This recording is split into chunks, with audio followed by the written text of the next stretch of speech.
गुरुवर गुरुवर गुरुवर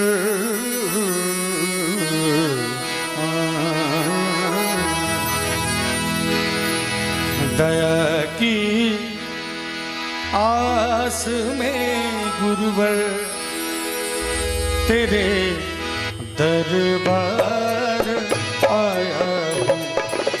दया की आस में गुरुवर तेरे दरबार आया हूँ।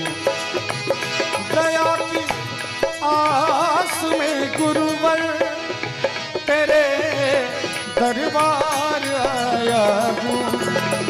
दया की आस में गुरुवर तेरे दरबार आया हूँ। तेरे दरबार आया हूँ। बना लो दास मुझको भी। यहाँ आके सचमुच लग रहा है कि आज तो मैं भजन संध्या के लिए आया हूँ महाराज जी। लेकिन मैं धन्यवाद देना चाहूँगा बड़े भैया का, वहाँ पीछे सिल्क का कुर्ता पहन के खड़े हैं। मैं बहुत बहुत धन्यवाद देना चाहूँगा कि उन्होंने मुझे फ़ोन किया यहाँ आने के लिए और मैं यहाँ पर आया हूँ। ऐसा लग रहा है कि आज तो भजन गाने के लिए आया हूँ भैया, लेकिन अगर महाराज जी का आदेश हो तो रास्ते से गुजरते हुए मैं सोचूंगा कि महाराज जी का दर्शन करते हुए जाऊं। इतनी भक्ति मुझे इस मंदिर में आके जगी है। बना लो दास मुझको भी। और मैं चाहूंगा सभी भक्त जनों से एक बार मेरे साथ गुरु जी के लिए लाइन गा दीजिए। क्या? बना लो दास मुझको भी, बना लो। क्या बात, एक माई गा रही है तो यहाँ तक आवाज आ रही है, लेकिन सब मिलके भी इनके आवाज से ज्यादा नहीं हो पा रहा है। मैं चाहूंगा सब कोई गाइए अपने गुरु जी के लिए, अपने प्रभु के लिए, परमात्मा के लिए। बना लो दास मुझको भी, बना लो। बहुत लाचार आया हूँ। बना लो दास मुझको भी, बहुत लाचार आया हूँ। ताली के साथ बोलो गुरुदेव भगवान की।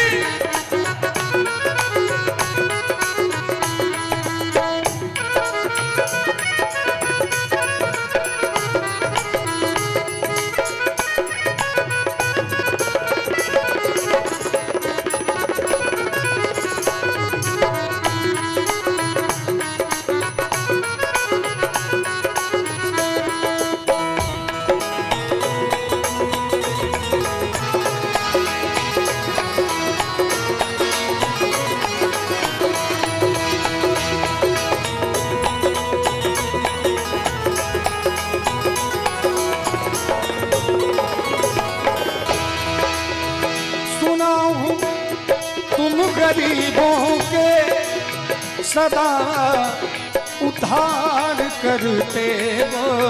हे मेरे गुरुदेव, मैंने सुना है कि तुम गरीबों के सदैव उद्धार करते हो। अभी मैं जो आया, मैं आपको यकीन के साथ कह सकता हूँ, जो गुरु जी के चरणों में बैठे हुए थे उन्होंने देखा। मैं बताना चाहूँगा कि मात्र 13 साल में मैंने अपने माँ बाप को खो दिया। वो श्रेय मिला नहीं जिस जो एक बालक को मिलना चाहिए। लेकिन मैं गुरु जी के पास बैठा, इन्होंने जो प्यार से सर पे हाथ फेरा तो मुझे अपने परिवार की याद आई। हमारे परिवार में हमसे बड़े हमारे गार्जियन कोई रहते तो इसी तरह हमारे सर पे हाथ फेरते और कहते कि बेटा ऐसे ही आगे बढ़ो। जो प्यार से इन्होंने थपथपाया हमारी पीठ को, मैं सच कह रहा हूँ कि महाराज जी के स्नेह का मैं गुलाम हो चुका हूँ। तो एक विनती भी कहना चाहूँगा शब्दों के माध्यम से कि सुनाऊँ तुम गरीबों के सदा उद्धार करते हो, सदा उद्धार करते हो। तो हाजिर हूँ गरीबों के, तो हाजिर हूँ गरीबों के स्वयं सरदार आया हूँ दया की आस में गुरुवर तेरे दरबार आया हूँ।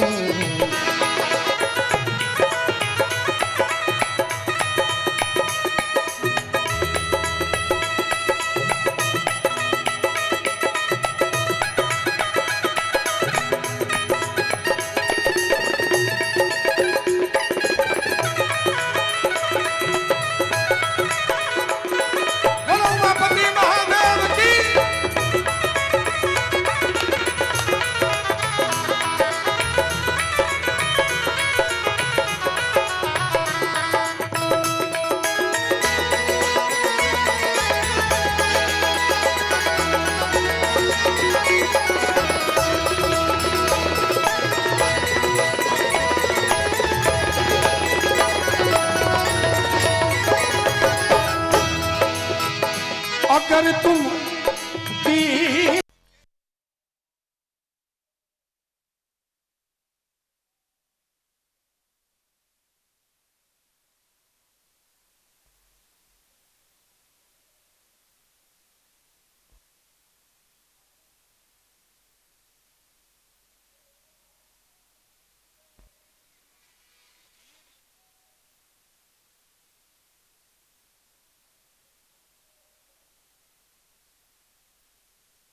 तो मेरी दीनता सुन लो। पैसे से तो बहुत भगवान ने अमीर बनाया है, लेकिन जितना पैसा आते जा रहा है उतना जगत से मोह भी आते जा रहा है। कहते हैं कि अगर तुम दीन के दाता तो मेरी दीनता सुन लो। मैं कहाँ गरीब हूं, जगत के मोह में डूबा, जगत के मोह में डूबा मैं एक गुनहगार आया हूँ दया की आस में गुरुवर तेरे दरबार आया हूँ।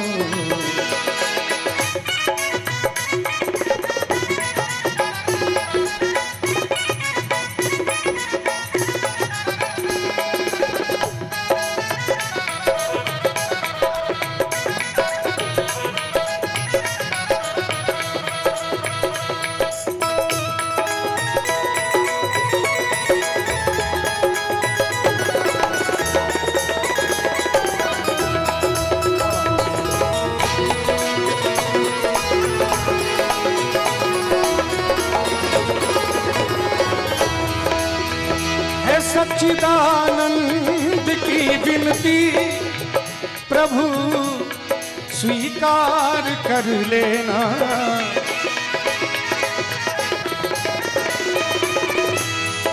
है सच्चिदानंद की विनती प्रभु स्वीकार कर लेना। महाराज जी एक लाइन याद आ रही है, मैं स्पेशल आपके लिए सुनाना चाहता। गोस्वामी तुलसीदास जी महाराज ने कहा कि जाकी रही भावना जैसी प्रभु मूरत तिन देखई तैसी। और आज है तो मुकेश जी का गाया हुआ, लेकिन दिल से महाराज जी के लिए लाइन निकल रहा है, मैं बर्दाश्त नहीं कर पा रहा हूँ। आपके लिए आपने जो प्यार दिया उसके लिए मैं कहना चाहूँगा, महाराज जी के लिए स्पेशल ये लाइन। तन भी सुंदर मन भी सुंदर तू सुंदरता की मूरत है। सही बात है कि नहीं? मैं मिला गुरु जी ने कहा कि मैं धीरज बेटे जैसा सुंदर तो नहीं हूं, लेकिन महाराज जी ये आपने कैसे कह दिया?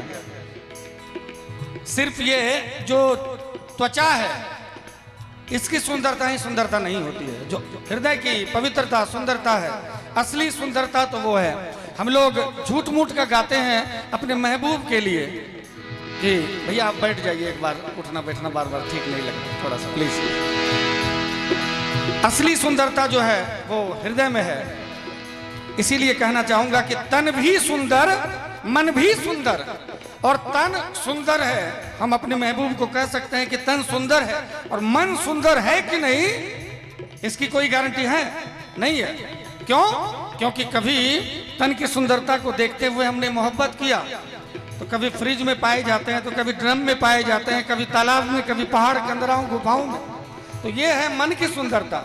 मन सुंदर है कि नहीं ये नहीं कह सकते, लेकिन जो गुरु होते हैं, जो माँ बाप होते हैं, जो परमात्मा होते हैं, उनका तन भी सुंदर होता है। और हमारे बारे में हमारे गुरु कभी गलत नहीं सोच सकते, ये तय है।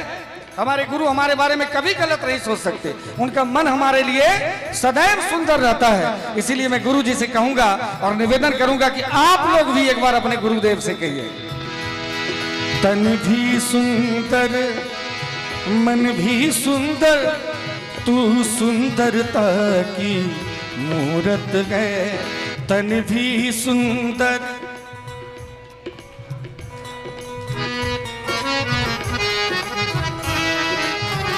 आवाज में बहुत कमी आ रही है, गर्मी ज्यादा लग रही है क्या? तन भी सुंदर मन भी सुंदर, तू सुंदरता की मूरत है। तन भी सुंदर